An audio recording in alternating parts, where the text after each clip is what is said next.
Ya estoy grabando. Disculpe, eso antes, pero bueno, ya empezó a cubrir material en sí, así que. Pero como decía, ¿cómo va a ser esto de la actuación en clase? Yo llamo a alguien, pido algún voluntario, la persona que conteste se gana una participación. Pero como decía, eh, para esto en concreto, no importa que den una respuesta errónea. Y lo importante es, como es una evaluación formativa, aquí lo importante es participar. No es que va a responder tampoco lo primero que le venga a la cabeza, ¿sí? Pero lo que quiero decirles es que en cuanto a la actuación en clase, no importa que se equivoque, porque ahí justamente podemos corregir lo que sea que esté errado. Entonces de repente yo le pregunto a alguien cuál es la derivada de seno, por ejemplo, y la persona no me sabe responder bien, pero yo veo que responde algo que tiene algún sentido, menos hizo un esfuerzo. Eh, pues por supuesto que se le toma en cuenta su participación y yo le digo que se está equivocando. Le digo, mire, no, esto no es así, sino que es de esta otra. ¿Por qué? Porque es evaluación formativa. Entonces, ese 10% ustedes se pueden equivocar respondiendo. Donde no se deben equivocar respondiendo es en la prueba y en el examen. Ahí sí tienen que poner todo de su parte. Entonces, por acá, pues vamos sumando. Supongamos que una persona A contestó N veces y que este es el máximo. Nadie respondió más de N veces.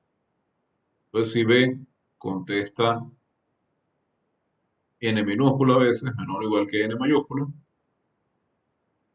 tenemos que A tiene el 10%, ¿sí? Y B tiene la fracción correspondiente, es decir, N minúscula sobre N mayúscula, ¿sí? Esa es la idea. No por 10, pero así. Entonces, la persona que más conteste, también, digamos, va a haber un factor ahí de de moderación, se puede decir, porque si yo veo que alguien se está quedando muy rezagado, o sea, yo veo que hay una persona que ha contestado 40 veces preguntas que he hecho y otra persona que ha contestado una vez o dos veces, yo voy a tratar de hacer que las personas que han intervenido menos intervengan. Voy a tratar de que vayan más o menos todos a la par, pero quiero introducir este factor de competitividad ahí. Tentativamente, las fechas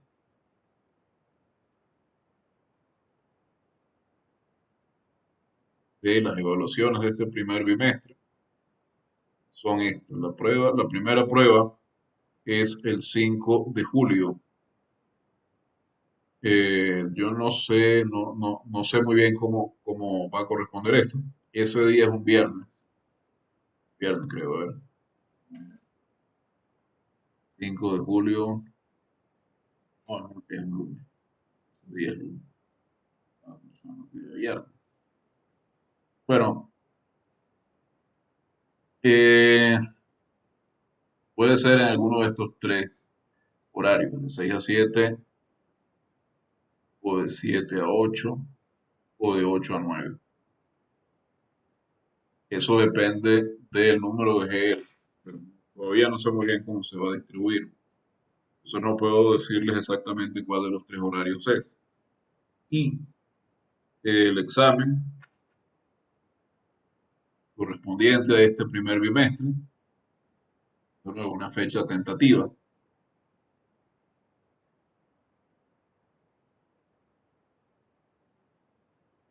es el viernes 23 de julio.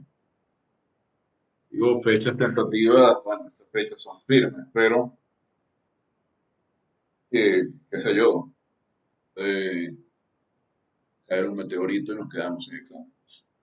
Así que, estas son las fechas del examen por ahora, salvo que haya algo realmente de fuerza muy mayor. ¿Alguna duda sobre la evaluación, sobre la manera en que vamos a llevar el curso, sobre algo? Buenos días, Inge. Buen día, Con ¿qué respecto a tal? las pruebas y Sí, exámenes, sí. ¿te toca enviar o subir algún archivo de evidencias o una Claro, opción claro. múltiple? A ¿Cómo ver, sería? ¿cómo van a ser las pruebas? ¿Qué van a hacer? Van a estar en aula virtual, van a tener preguntas de respuesta corta o de opción múltiple o lo que sea, pero ustedes deben hacer todo el cálculo en papel y subirlo como evidencia y lo que vamos a calificar va a ser esa evidencia, ¿sí? La respuesta que ustedes den en el aula virtual, lo que nos va a garantizar de alguna manera es que contestaron su examen en el tiempo pautado, dentro del tiempo que se les dio. Pero ustedes tienen que enviar inmediatamente, con cerrar el examen, deben enviar su archivo de evidencia. Y eso es lo que se va a calificar. Bien, ¿una otra pregunta? Inge, ya, con respecto a esa misma, o sea, con el mismo tema, en Sí, caso de que por A o B razón marca una opción incorrecta, pero en la hoja de evidencia está resuelto y correcto, ¿sería válida o no sería válida? sí, sí, sería válida, claro. Ya, muchas gracias, Inge. Sí, sí, sí le vale la respuesta, claro. ¿Una otra cosa quieren preguntar? Inge, una preguntita justo Sí, respecto a Diego. eso. Tanto en los exámenes como las pruebas, usted va a evaluar también qué tanto justificamos los procesos, si utilizamos la correcta utilización de los teoremas, etcétera, Claro, etcétera. sí, O sea, adicional a la respuesta final. sí, eso fue, sí, sí, no solo, la evaluación no es solo sobre el resultado, sino sobre el procedimiento que han hecho. Sí, eso significa utilizar bien los teoremas, hacer bien los cálculos, etcétera.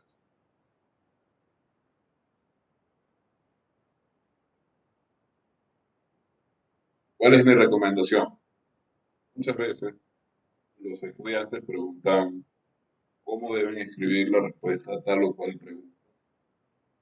Eh, Fíjense, hay un consejo que es estándar para todo el que quiere aprender a escribir ficción, por ejemplo, que lea mucha ficción. En el caso de la no ficción, ese consejo sigue siendo válido. Si uno quiere aprender a escribir correctamente matemáticas, tiene que leer matemáticas. Entonces, si ustedes quieren saber cómo responder correctamente un ejercicio, ustedes deben mirar, y de ahí la importancia, entre otras cosas, de que estudien el libro de texto. Deben mirar cómo se resuelve un ejercicio generalmente en un libro de texto, cómo justifica cada paso, cómo utiliza la teoría, etcétera, etcétera.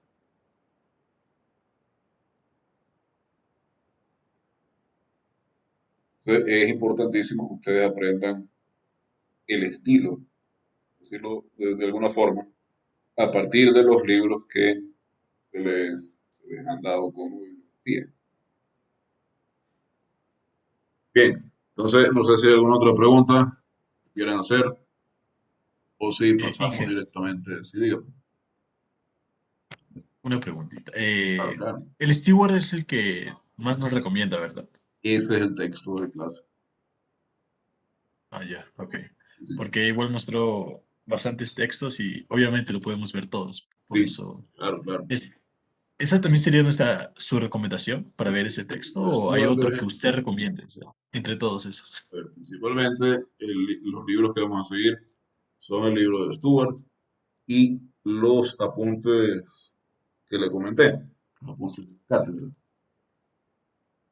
Todos los libros de cálculo dicen lo mismo. Todos ellos dicen exactamente lo mismo. El único libro o el único par de libros que yo creo que destaca un poco entre toda esa muchedumbre es por un lado el libro de Apóstol y por otro lado el libro de Spivak. Eh, el libro de Demidovich no es realmente un libro de teoría, sino que es un problemario con problemas resueltos. Entonces puede ser conveniente para hacer algunos ejercicios, pero para estudiar teoría es mejor que utilicen los libros de teoría. Em, pero en el fondo todos los libros de cálculo dicen la misma cosa.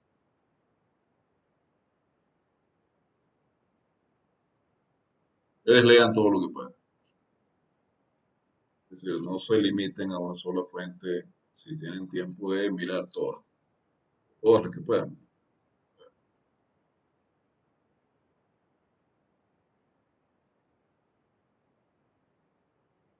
¿Una otra cosa?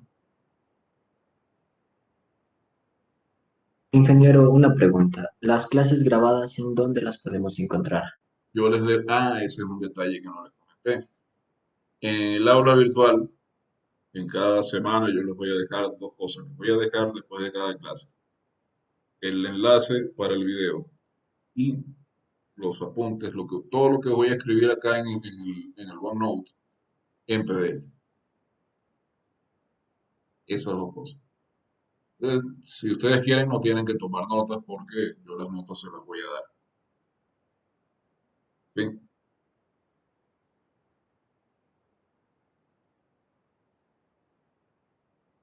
Bueno, antes de continuar, sí me gustaría comentarles, aunque quizá me estoy retrasando un poco por la clase, pero sí me gustaría comentarles que una idea que forma parte, por llamarlo de alguna manera, de mi filosofía, que es imposible que una persona le enseñe algo a otra persona. Si esta otra persona no lo aprende por su cuenta, ¿qué es lo que yo puedo hacer por ustedes? Puedo hacer varias cosas. Lo primero que puedo hacer es mostrarles cuál es el contenido que ustedes deben aprender. Y además tratar de explicárselos de una manera relativamente sencilla y comprensible. ¿Sí? Es decir, si de repente algo está escrito de una forma en un libro que no es tan fácil de entender, yo puedo tomar ese concepto, digerirlo un poco, desmenuzarlo un poco y explicárselo a ustedes. Entonces, en ese sentido, las clases, si lo piensan bien, solo, digamos, se pueden tomar como una guía de lo que hay que hacer. Yo en clase lo que les puedo mostrar es qué es lo que ustedes deben aprender y presentárselos de una forma fácil de entender. Pero el trabajo de aprender es de ustedes, completamente de ustedes. Ustedes deben eh, leer otra vez las clases, mirar los apuntes, mirar los textos y a partir de ahí ustedes mismos entender los conceptos, entender eh, los ejercicios, un trabajo que deben hacer ustedes, aprender. Yo no puedo grabarle a la gente en la cabeza los conocimientos, eso es imposible, nadie puede hacer eso. Nadie puede ir y meterle a otra persona en la cabeza lo que necesita saber sobre un tema. Uno lo que puede hacer es decirle, mire, lo que usted necesita aprender sobre el cálculo es esto, esto, esto y esto, y la otra persona debe ir y aprenderlo. Por favor, tengan eso en cuenta. Es decir, ya al estar en una institución de educación superior, en este caso en una escuela politécnica, uno se hace responsable de su propio aprendizaje. Uno debe, está en el deber para con uno mismo de hacer el mayor esfuerzo posible, no solo por aprobar, sino por pasar, sino por aprender.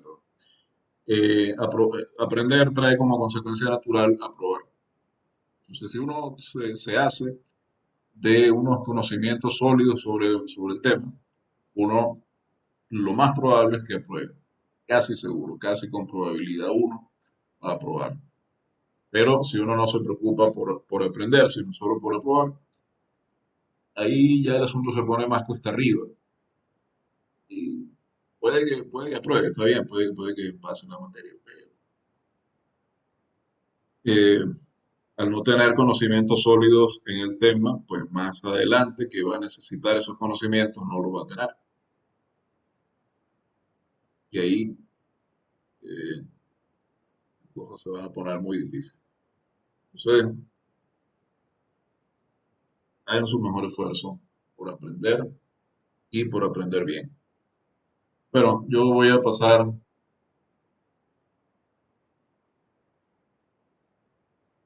ya al concepto central de hoy, que es el límite el concepto de límite de una función real en una variable.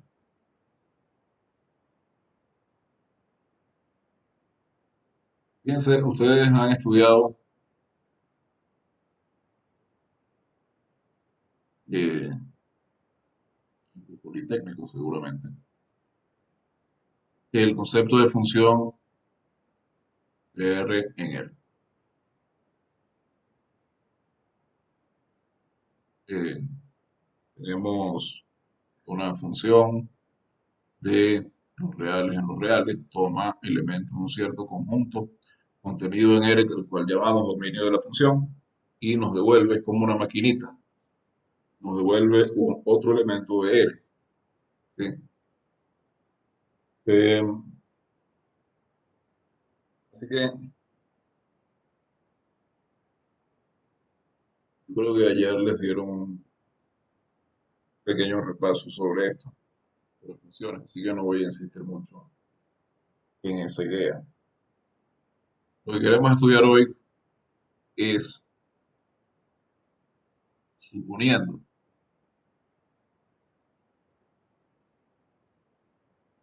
que f es una función definida en un subconjunto A de los reales, hacia todos los reales, excepto posiblemente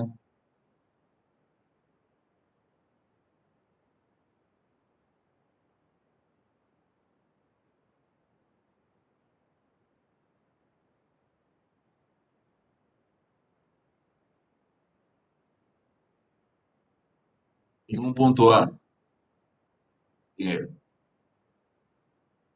¿Sí? Entonces nosotros lo que queremos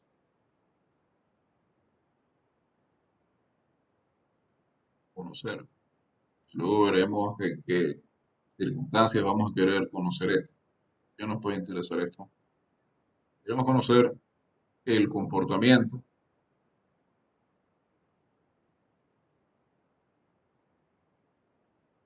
de la función f en las cercanías de ese punto A. Y este comportamiento lo vamos a explorar, lo exploramos a través del concepto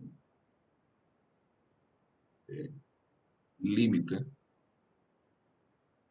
de f cuando x tiende a A. Ese es un concepto que vamos a hacer muy preciso, pero que vamos a comenzar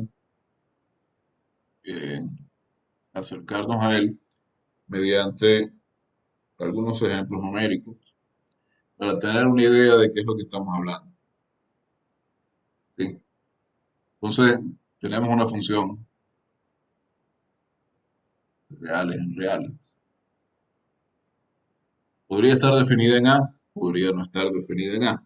Eso no es imprescindible. Pero lo que queremos saber es qué pasa cuando la variable está muy cerca de A, sin ser necesariamente A. X tiene por qué ser igual a. Entonces,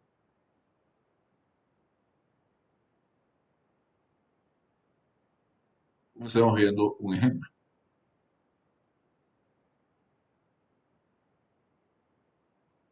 Un ejemplito muy sencillo. Consideremos esta función. Tengo la función f que va de todos los reales menos el 2 en los reales, que lleva a x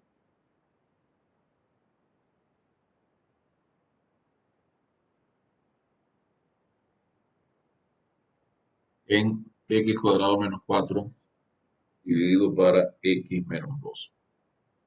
Pueden ver, f no está definida.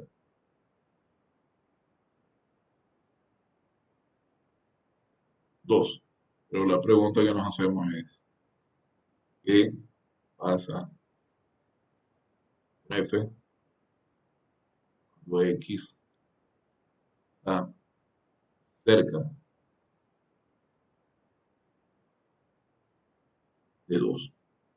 ¿Cuál es el comportamiento de f en las cercanías de 2? ¿Por qué escribo cerca aquí entre comillas? Y más arriba escribo cercanías entre comillas. Bueno, porque no hemos definido precisamente qué significa que un número esté cerca de otro, que un número esté en las cercanías de otro. Eso es algo que queda para luego. Pero de momento lo que debemos tener es esta idea intuitiva y es justamente lo que vamos a mirar ahora. Eh, Fíjense, una manera de tratar de entender qué pasa con f en las cercanías de 2, justamente evaluar la función en puntos que estén, digamos, cerca, cuya diferencia con 2 sea muy pequeña.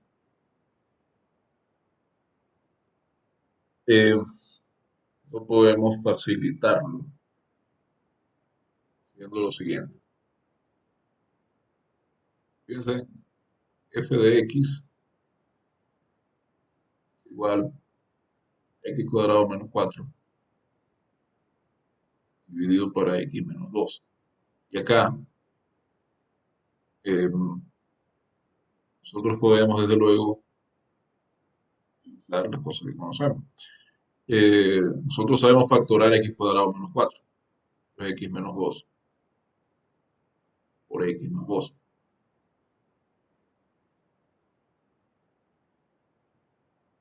Entonces,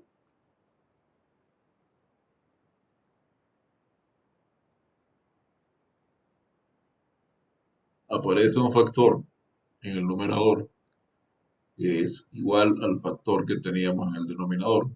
Ambos se cancelan. Queda x más 2. Bien. Entonces, acá evidentemente tenemos una expresión bastante simple para f de x es x más 2. Si x es distinto de 2. Obviamente, esta expresión está definida también cuando x vale 2. Nosotros podemos sumar 2 más 2. Pero la función originalmente está definida en 2. En efectos de f no existe una imagen para, aunque el dominio natural de la expresión sí es 2. La función originalmente no se puede evaluar en ese punto, pero se puede evaluar en sus alrededores. Entonces, evaluamos f en puntos de la forma 2 más Vamos a llamar a esto t. Punto de la forma 2 más t. Con t, eh, que puede ser positivo o puede ser negativo. Positivo, por acá, t real, t dígito de ser.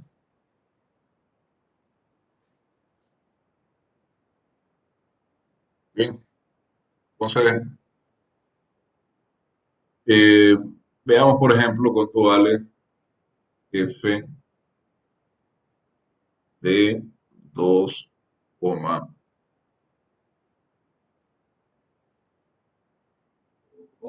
es 1, 2, 3, 4. Bien, ahora veamos cuánto vale f en 1,9. Esto es 1,9 más 2. Fíjense, acá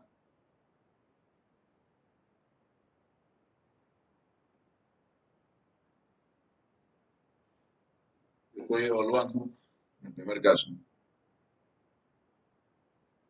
estoy evaluando f en un punto en el punto 2 más 0,1. Y en el segundo caso estoy evaluando f en el punto 2 menos 0,1. En el primer caso t vale 0,1, en el segundo caso t vale menos 0,1. En ambos casos la distancia entre el punto donde estoy evaluando la función y 2 es 0,1. Es un décimo.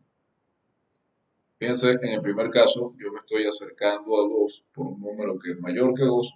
En el segundo caso me estoy acercando a 2 por un número que es menor que 2. Pero en ambos casos estoy cerca de 2. Yo voy a dibujar un poco.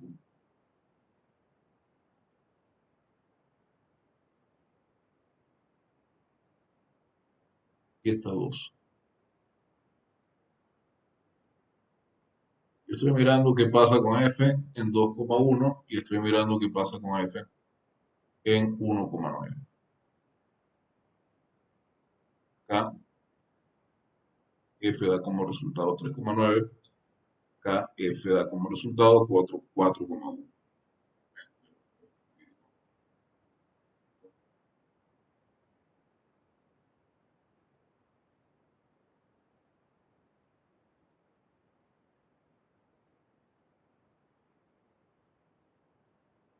4,1. ¿Ya? Bueno, ¿qué pasa si yo me acerco un poco más a 2? Y en vez de evaluar f en 1,9, evalúo f en 2 menos 0,01. Es decir, 1,99. Y si me acerco un poco más por un número mayor que 2, en vez de 2,1, yo evalúo la función en 2,01. Fíjense, 1,99 está más cerca de 2 que 1,9. Y 2,01 está más cerca de 2 que 2,1. ¿Sí o no?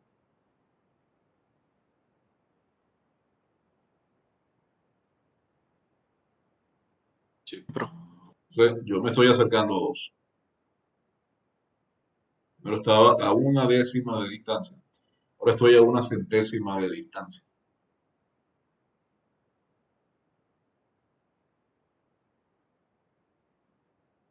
Por supuesto, cuando en vez de evaluar en 1,9, evalúo en 1,99, el resultado acá es 3,99.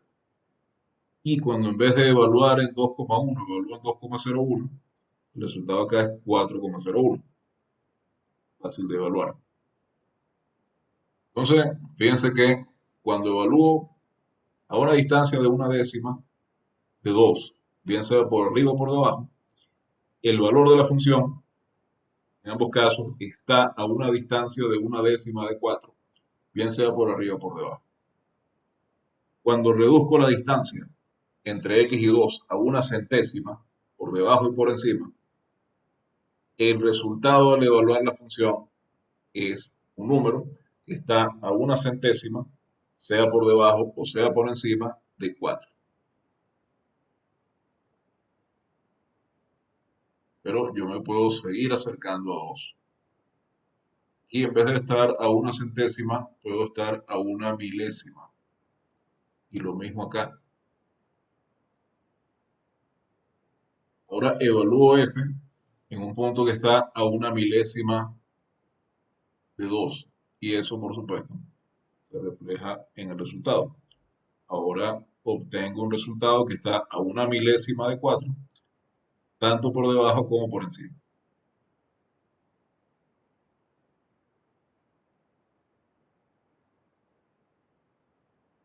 Y así sucesivamente.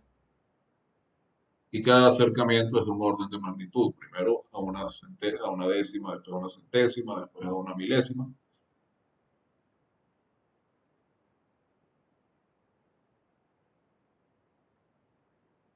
Fíjense que yo no sé, o sea, yo no puedo saber con una certeza de un 100%, porque no lo he demostrado, que si yo me sigo acercando a 2, bien sea por números mayores o menores que 2, me voy a seguir acercando, f se va a seguir acercando a 4.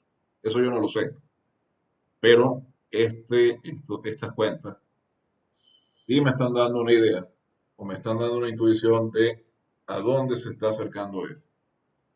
Parece que f se está acercando a 4 a medida que x se acerca a 2. ¿Qué tengo que hacer? Pues yo tendría que demostrar eso.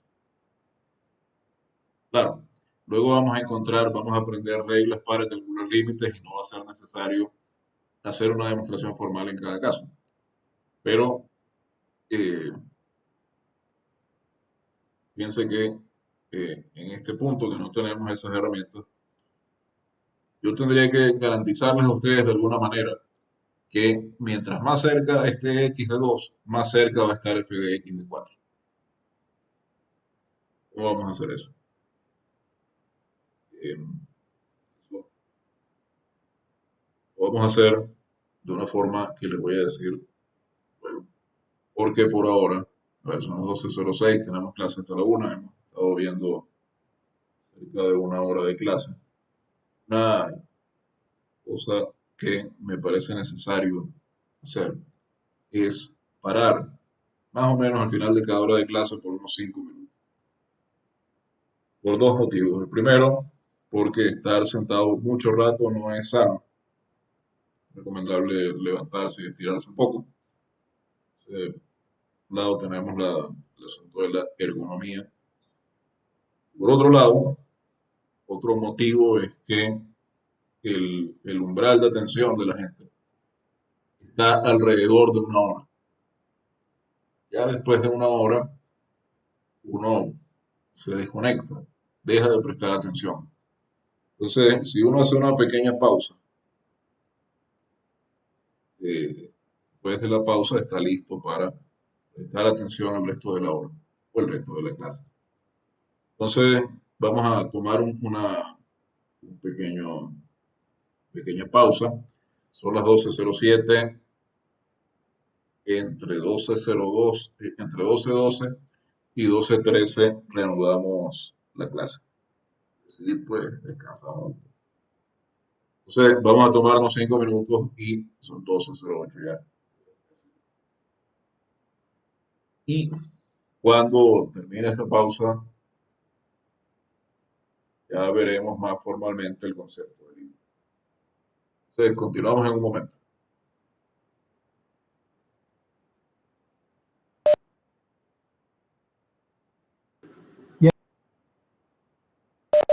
Bien, me tardé unos minutos más, 3 minutos más de lo esperado.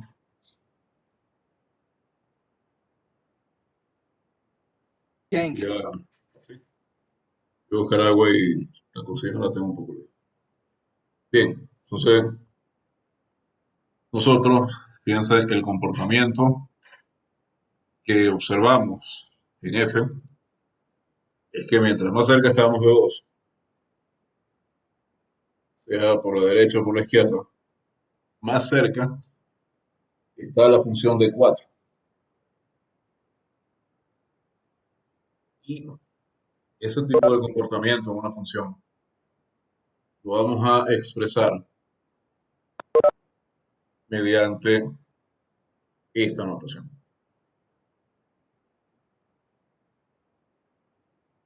Nosotros creemos, basándonos en lo que hemos observado, que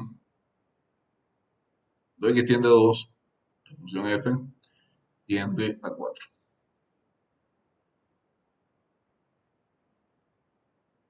Entonces lee de manera general de esta manera.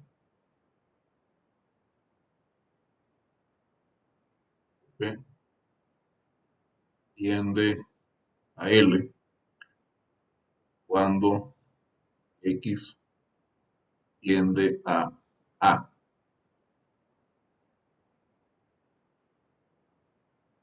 O L es el límite F cuando x tiende a A.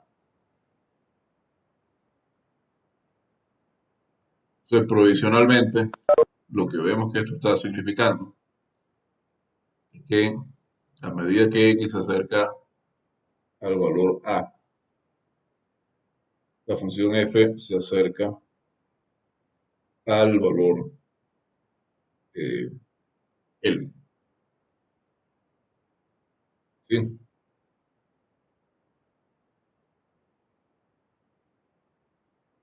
Informalmente.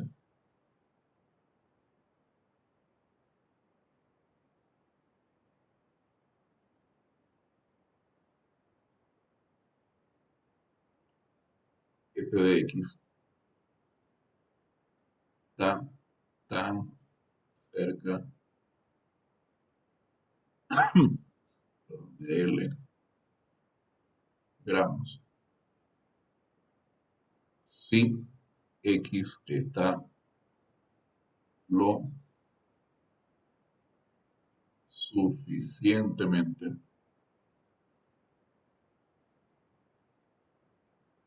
cerca de A.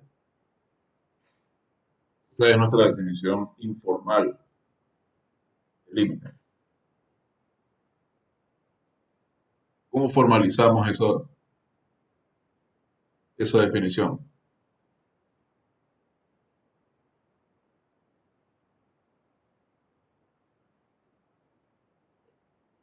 Vamos a mirar otro caso.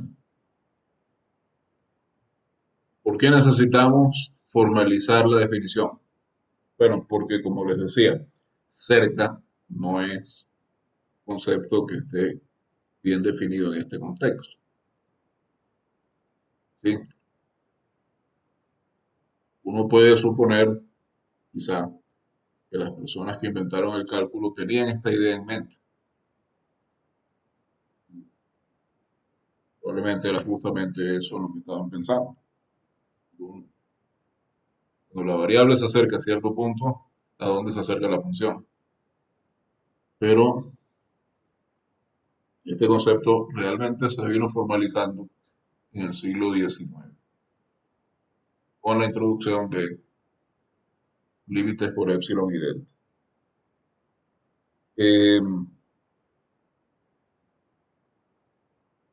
Fíjense qué sentido tiene, por qué se habla de el límite, qué queremos saber qué pasa con una función cuando su aumento tiende a algún número. Estamos viendo que el concepto de límite es dinámico en ese sentido, ¿cierto? Que se refiere a un punto que se está moviendo hacia otro punto y qué está pasando con una cantidad que está en función del valor de la coordenada donde está ese punto. Porque el cálculo, que es lo que vamos a estudiar este semestre, se inventó, se desarrolló para estudiar el movimiento, es decir, para estudiar la mecánica. Ese es el objetivo del cálculo. El concepto de límite es importantísimo, por supuesto, pero el concepto central del cálculo es la derivada, justamente porque la derivada es lo que nos permite expresar el movimiento. ¿Sí? Eso lo vamos a ver luego, por supuesto. Pero es importante que no perdamos ese norte. Que la idea central de todo esto es estudiar el movimiento, o al menos la idea original. ¿Por qué? Porque el movimiento es cambio. El movimiento es cambio de posición con respecto al cambio en el tiempo. Si yo no me muevo, si yo no cambio de posición, me planto en un punto y me quedo ahí las próximas 10 horas, no me estoy moviendo, no hay cambio de posición. Entonces, estas técnicas que comenzaron como un método para estudiar los cambios de posición con respecto del tiempo, es decir, el movimiento, y además el movimiento de los objetos, eh, solo los objetos físicos, también, por ejemplo, los planetas. Este, este conjunto de técnicas que se usó para estudiar inicialmente el movimiento, resulta que después la gente se dio cuenta que se podía aplicar a cualquier situación en la que una cantidad estuviera cambiando a medida que otra cambia. Entonces, el cálculo realmente es interesantísimo porque todo nuestro mundo está basado, toda nuestra física está basada en ese estudio de la mecánica que comenzaron Newton y Leibniz hace un montón de siglos, ¿no? Eh, Disculpen, me dejé llevar por la emoción. Estaba diciendo que el concepto de límite es importantísimo, pero el concepto de derivada es realmente el concepto fundamental del cálculo justamente por ese asunto de estudiar el movimiento o el cambio.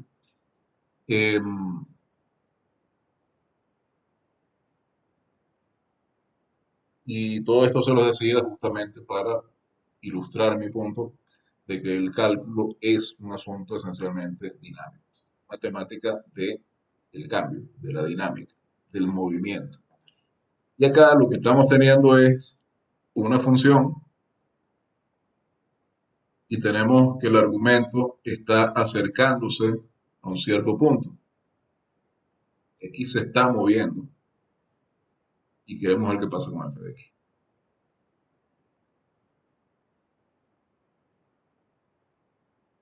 Entonces, como decía, ¿cómo formalizamos la noción de límite?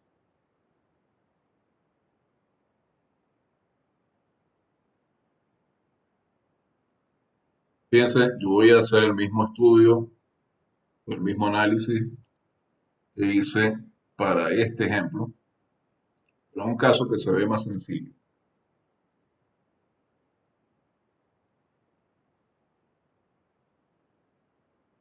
Ejemplo.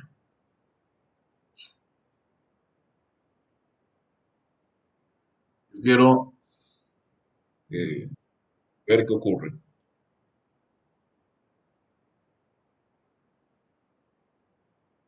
Cuando x tiende a 3, con la función f de x igual a 2 por x.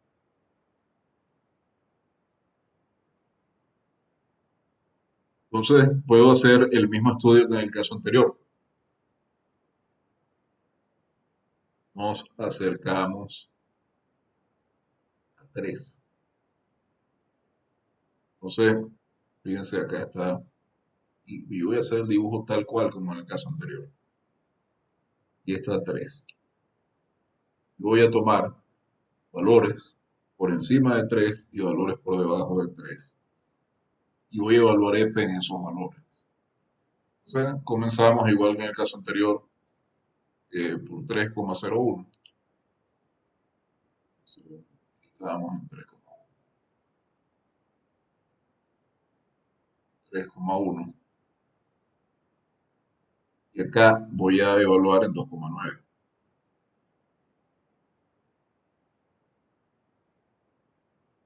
Entonces, si evalúo la función en 2,9, ustedes pueden observar que acá el resultado es 5,8. 2 por 2,9 es 5. Y si evalúo en 3,1, el resultado es 6.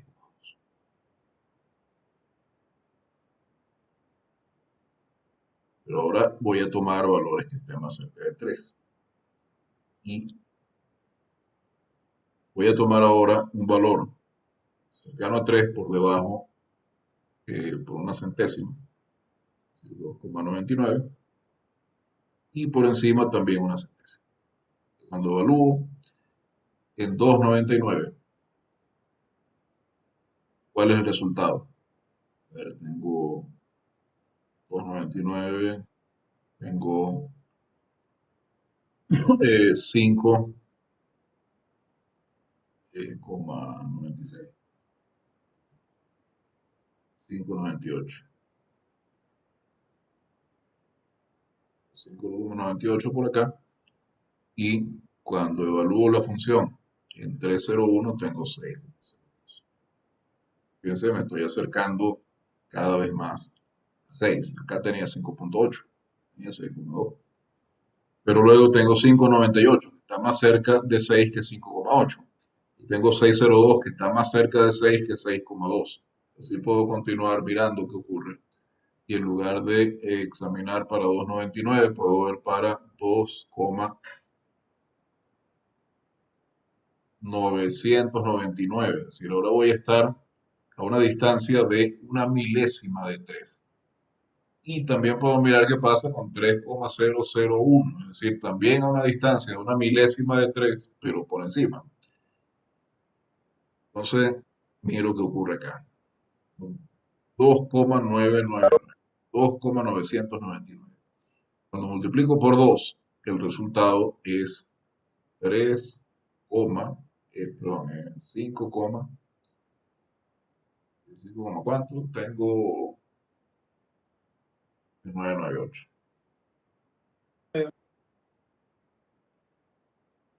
Y acá el resultado es 6,6. Estoy todavía más cerca de 6.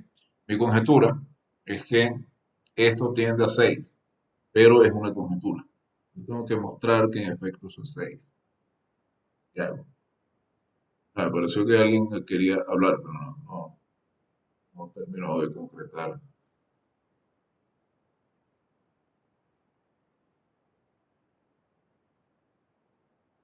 Parece que el límite de x tiende a 3 de 2x es 6. Una conjetura muy razonable, visto lo anterior. Entonces, ¿qué es lo que yo querría mostrar? Queremos mostrar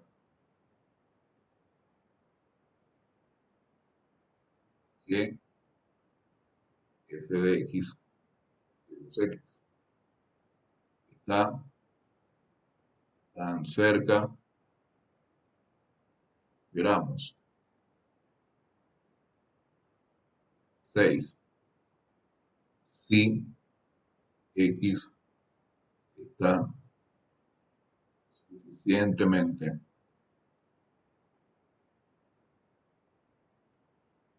cerca de 3. Eso es lo que queremos mostrar. Es decir, si yo doy un valor cualquiera, recuerden que la distancia entre dos puntos de la recta real se toma como valor absoluto. Entonces, si yo doy una distancia cualquiera, epsilon,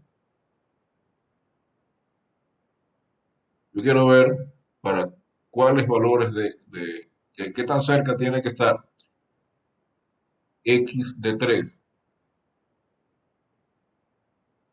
¿Qué tan cerca debe estar x de 3 para que la distancia entre 2x6 sea menor que un épsilon que yo estoy fijando, que puede ser cualquier cosa? Puede ser, por ejemplo, una milésima. Épsilon puede ser 1 sobre 1000 o 1 sobre 50.000, o lo que yo quiera. Entonces, vamos a mirar esto con los valores para épsilon. Es decir, vamos a tomar, qué sé yo, hagamos la prueba con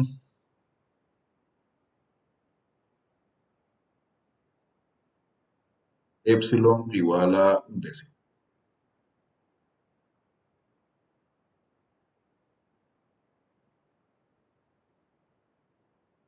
¿Sí?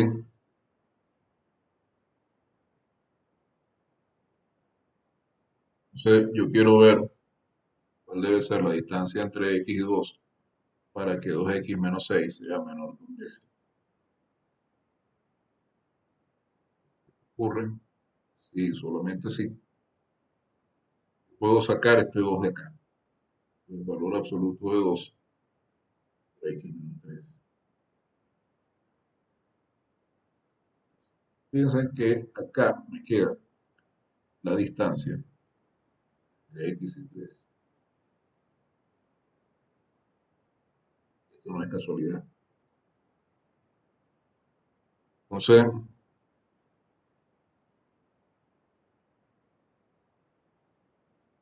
vemos que la distancia entre 2x y 6 es menor que un décimo. Sí, solo si la distancia entre x y 3 es menor que 1 sobre 20, un veinteavo. Es decir, la distancia entre x y 3 es menor que un veinteavo. Entonces, la distancia entre f de x y 6 es menor que un décimo.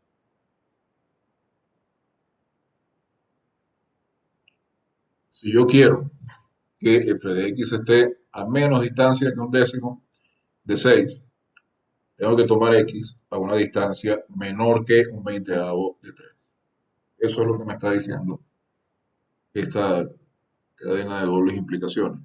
En general,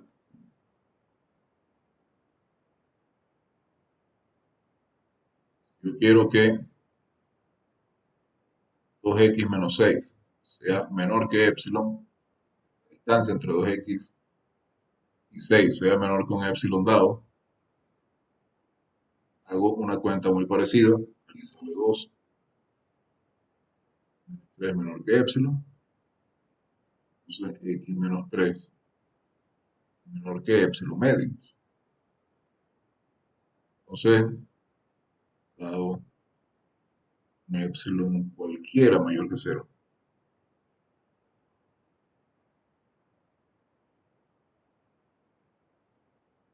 Si delta es igual a la mitad de ese epsilon, tenemos esta implicación. Tenemos que si x es un número menor distancia de 3 que delta, pero x es distinto de 3, entonces 2x, la distancia entre f de x y 2x y 6 es menor que epsilon. ¿Sí?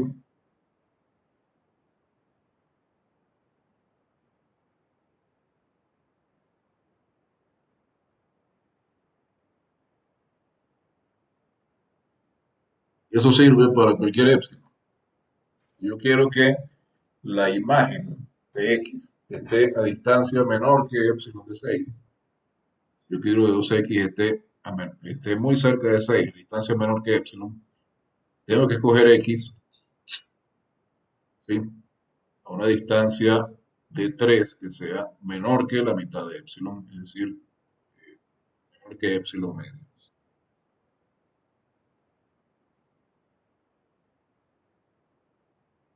A ver, ¿alguna pregunta?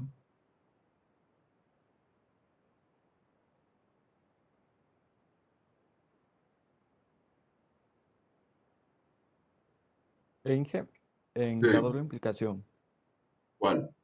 para sacar el x menor, x menos 3, Ajá. hizo un Valor factor común. absoluto de x menos 3. Valor absoluto. Hay que recordar. Ah, Ya, Inge, sí. gracias. Saco el factor común 2.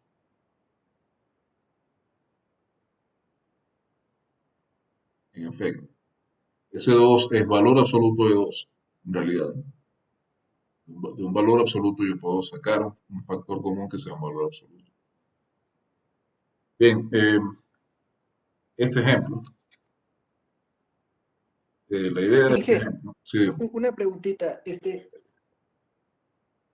¿Usted le tomó aleatoriamente epsilon para que sea 1/10? O sea, yo podría haberle tomado también 1/100 para sí. calcularle. O sea, yo determino qué epsilon tomo. Esto va a funcionar para cualquier valor de epsilon, como mostramos aquí más abajo. Nosotros vamos a querer trabajar con valores cualesquiera de epsilon. Epsilon lo único que va a hacer es un número positivo. No le vamos a asignar, salvo en algún caso muy especial, algún valor específico. Simplemente vamos a tomarlo como un número positivo y ya. ¿Cuál era la idea de hacer este ejemplo? La idea de hacer este ejemplo es introducir ahora la definición formal de límite, ¿no? ¿Por qué hablamos del epsilon positivo? O sea, porque es menor que, digamos, en el caso de la No entiendo absolutamente nada porque se oye muy entrecortado. No sé si ustedes me estén escuchando bien, chingue, pero aquí estoy escuchando muy entrecortado. Me parece escuchar, a ver, háganme un favor, cuando eso ocurra, que yo les diga que no se escucha, escriba la pregunta por el chat público para que todo el mundo pueda leer la pregunta. Pero en este caso no entendí porque se cortaba mucho.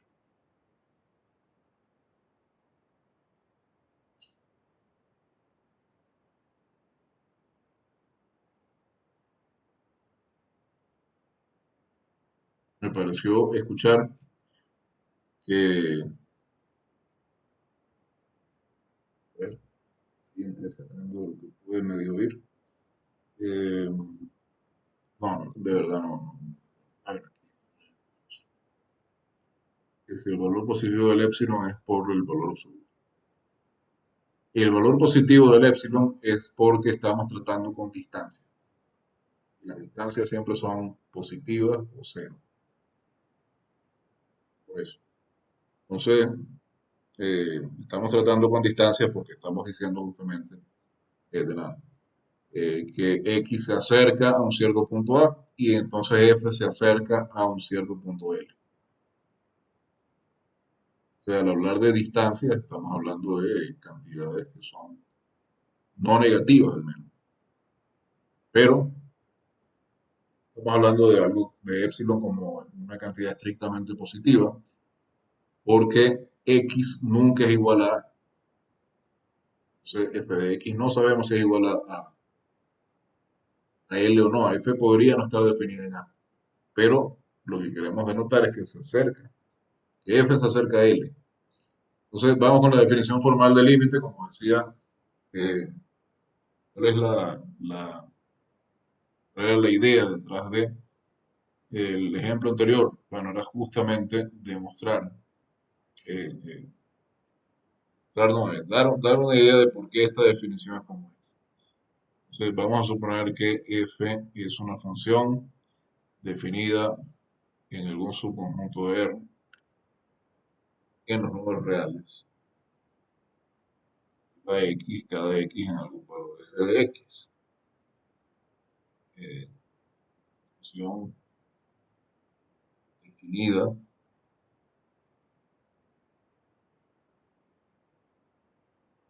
en eh, y las notas ponen esto en un intervalo cerrado.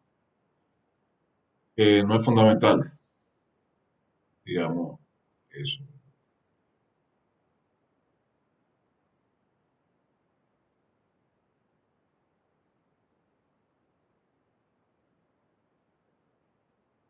Y vamos a decir que C punto de los reales. Y acá no necesariamente, esto no es necesario, no necesariamente C pertenece al dominio de F. C podría estar fuera del dominio de F, como vimos en el primer ejemplo. Entonces, nosotros vamos a decir que el límite de F, cuando X tiende a C, es igual a L. Esto significa que para todo epsilon mayor que 0, existe un delta mayor que 0, tal que si X es un número que está a una distancia de C menor que delta, pero es diferente de C, entonces la distancia entre f de x y L es estrictamente menor que epsilon. Esto lo que está diciendo es que esta es la definición formal de límite, es la definición por epsilon y delta. Esto lo que está diciendo es que eh, yo puedo tener valores de f de x tan cercanos a L como yo quiera, si el valor de x está lo suficientemente cerca de C. ¿Sí? Para cualquier valor que yo quiera fijar para epsilon, yo puedo hacer que la distancia entre f de x y L sea menor que epsilon, siempre que epsilon sea cualquier número real positivo, si existe un delta, ¿no? tal que tal que si la distancia entre x y c es menor que delta, entonces la distancia entre f de x y L es menor que epsilon.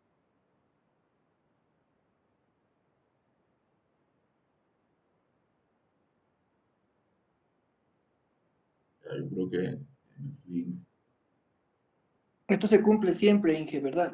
ya es que comencé diciendo una cosa y creo que terminé diciendo otra.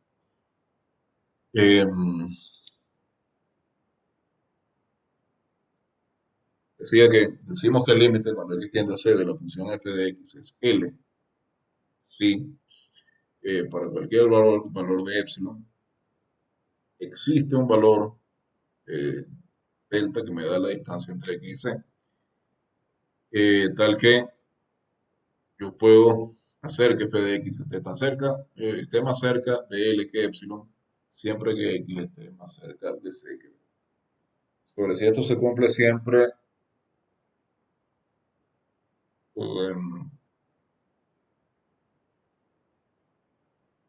no entiendo bien la pregunta, creo que faltan datos, falta que sea un poco más específico. Esto se cumple siempre que, es la definición, siempre que f tienda a L cuando x tiende a C. Claro,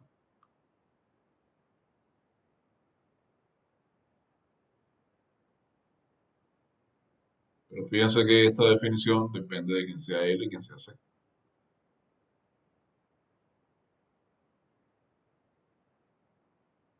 Es decir, es una definición que está parametrizada por C y por L.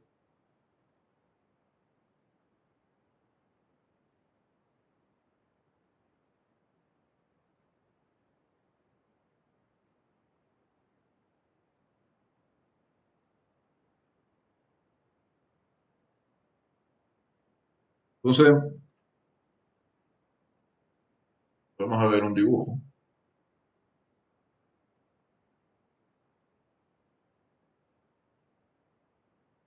Yo lo voy a tomar directamente de la guía.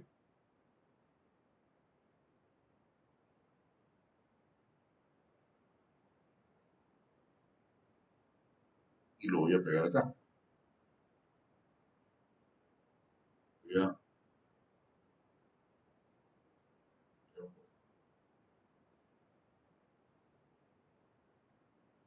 Observen, es una explicación gráfica de la definición de límite. Observen acá lo siguiente. Fíjense, si yo fijo epsilon alrededor de L, tengo una función cuya gráfica está, función f cuya gráfica está acá en rojo. Yo fijo una función, fijo un epsilon alrededor de L, una banda que estoy fijando alrededor de L cuyo radio es epsilon. De cada lado de L es epsilon. ¿De acuerdo? Entonces lo que dice la definición de límite es que a esta banda que yo estoy fijando alrededor de L le corresponde una banda que voy a fijar alrededor de C.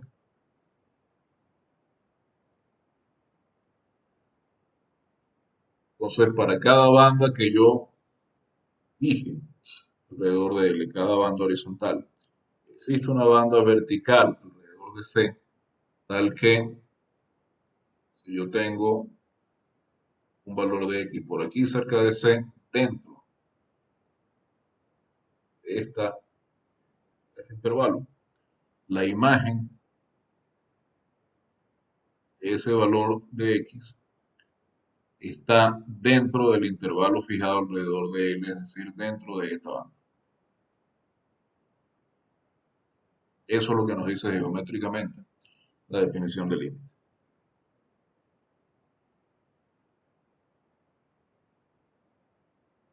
¿Sí? Si yo quiero que f de x esté muy cerca de L, debo escoger un valor de x que esté a una cierta distancia, que depende de la distancia que yo quiera tener alrededor de L, a una cierta distancia de C. Y siempre lo puedo hacer. Ese es el significado geométrico de que el límite, cuando x tiende a C, de la función f es igual a L. ¿Sí?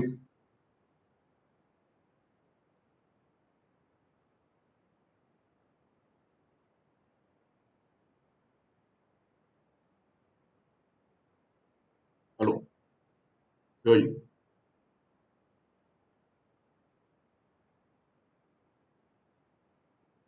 ¿Aló?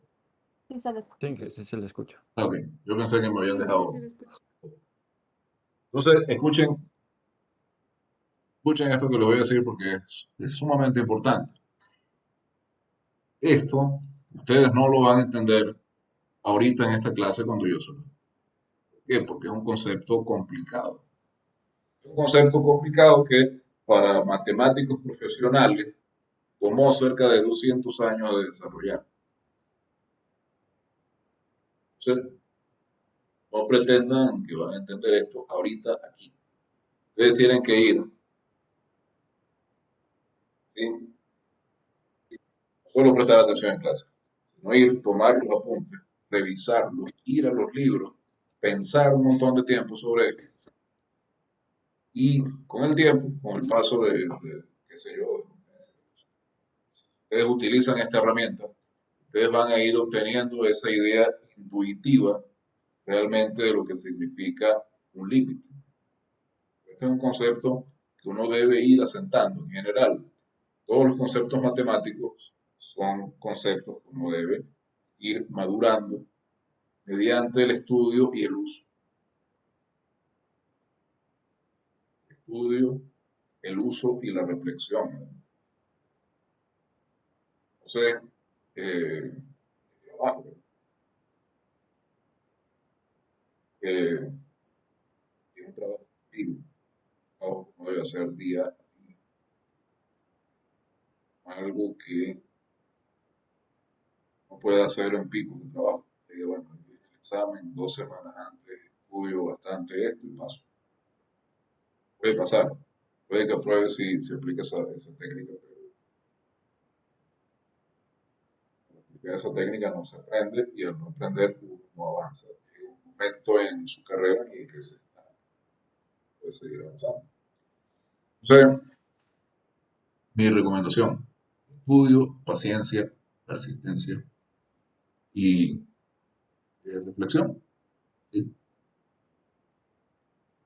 Concepto que acá se lo puedo presentar en 2 líneas, pero para internalizarlo requiere estudio y reflexión.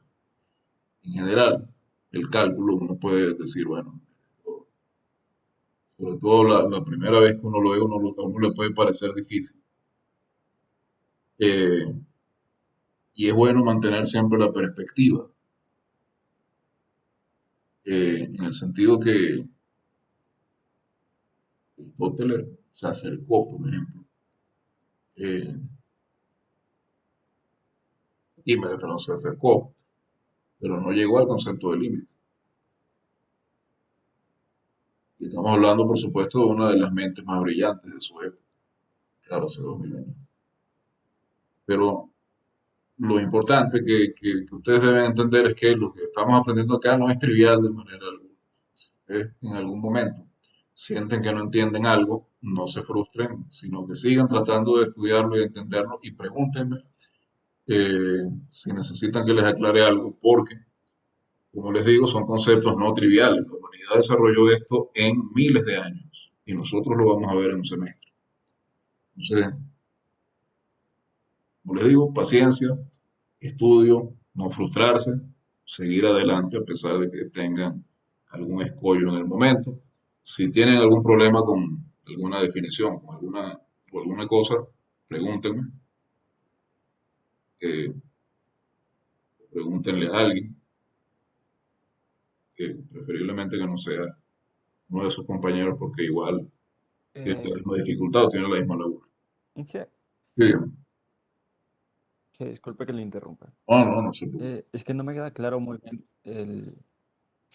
de dónde sale el epsilon. ¿Es un dato que se nos va a dar No, o... no, no, no. El epsilon es un epsilon cualquiera. Nosotros debemos mostrar, fíjense, antes de terminar, déjenme hacer un ejemplo.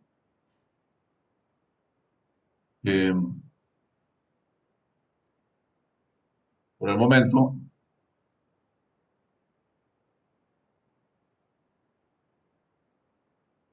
no queda mucho tiempo para desarrollarlo, pero eh, quiero mostrar, usando la definición, que el límite de x tiende a -1 de 1 menos 2x igual a 3. Entonces, ¿qué es lo que debo hacer? Debo mostrar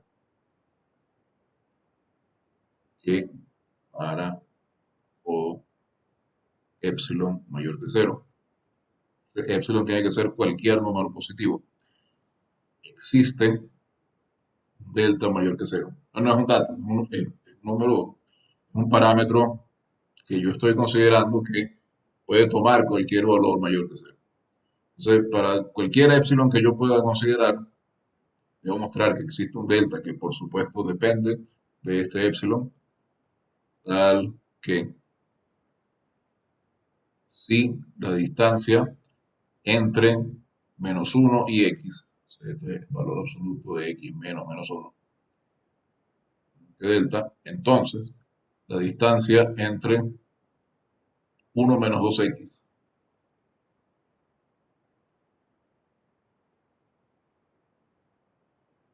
y 3 es menor que epsilon. Y esto debe pasar para cualquier epsilon mayor que 0. Para cualquier epsilon mayor que 0, yo debo encontrar delta que depende de ese epsilon tal que esta implicación es verdadera. Entonces, ¿qué debo hacer? Voy a partir de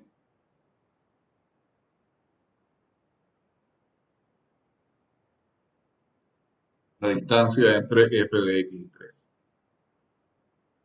Esto, digamos, esto no es la demostración todavía. Esto es lo que algunos libros llaman un estudio preliminar.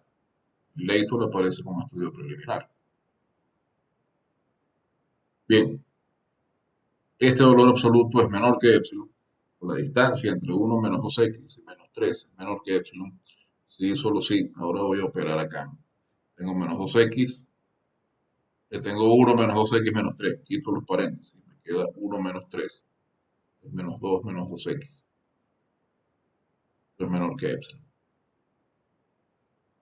Entonces, esto es equivalente a decir que el valor absoluto de menos 2. 1, valor absoluto de 1 más x menor que epsilon. Y tengo 2 por valor absoluto de 1 más x menor que epsilon. Y lo que tengo es que 1 menos 2x menos 3 tiene valor absoluto menor que epsilon, sí, solo sí. El valor absoluto de 1 más x es menor que epsilon medios. Entonces, este valor absoluto de 1 más x es el valor absoluto de x más 1, que es x menos el valor absoluto de x menos menos 1. Entonces, ¿qué es lo que estoy obteniendo acá? Que es este epsilon medio acá. Por lo anterior, si epsilon es mayor que 0, cualquiera, y delta es epsilon medios, tengo lo siguiente. Tengo que decir el valor absoluto, esto lo voy a escribir así por el momento, pero esto lo vamos a escribir generalmente como absoluto de x más 1. Si esto es 0 menos, menor que el valor absoluto de x más 1, menor que delta. Lo pongo entre paréntesis. Entonces, por lo anterior, tengo que para cualquier epsilon mayor que 0, existe un delta. En este caso, ese delta es epsilon medios. Al que, si el valor absoluto de x menos menos 1 es menor que delta y mayor que 0, entonces, aquí era 2x menos 1. El valor absoluto de 2x menos 1 menos, era 1 menos 2x, perdón.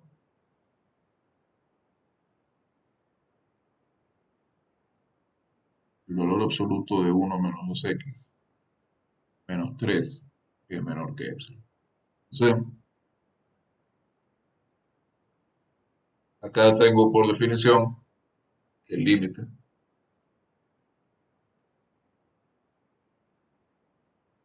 cuando x tiende a menos 1, de 1 menos 2x, es igual a 3.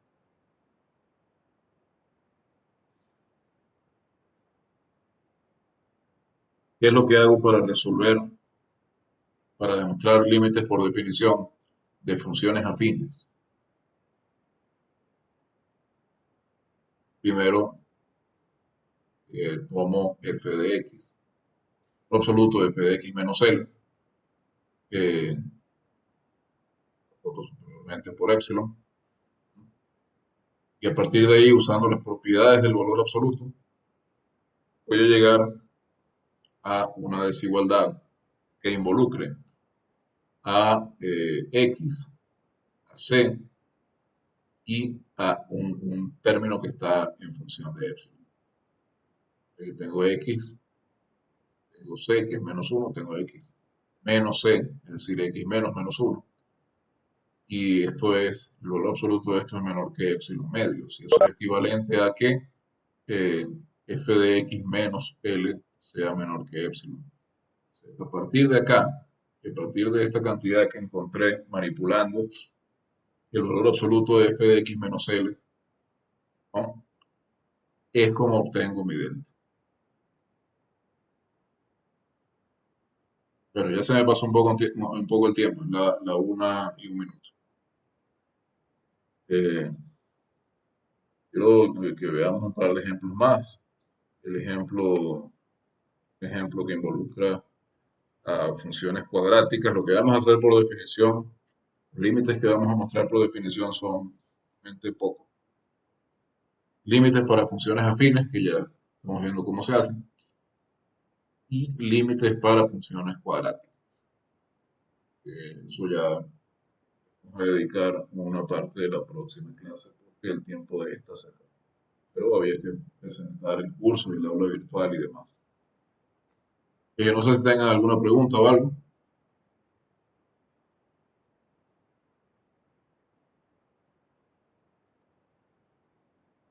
Disculpe, profe, esto del OneNote lo podemos tener en el aula virtual. Sí, sí, yo lo voy a Oh, subir de un rato. Claro. allá, muchas gracias. Muchas Y el gracias. video también. Gracias. Muchas gracias. Ya. Sí, voy a subir. Bien, entonces, es todo por el momento. Si tienen alguna duda, ya saben, por favor comuníquense por el correo o también puede ser por la mensaje interno acá o por el foro. Nos vemos el viernes para continuar con esto. Feliz tarde. Ya, ingeniero, muchas Pasen muy bien. gracias. Luego. Muchas gracias. Gracias y hasta luego.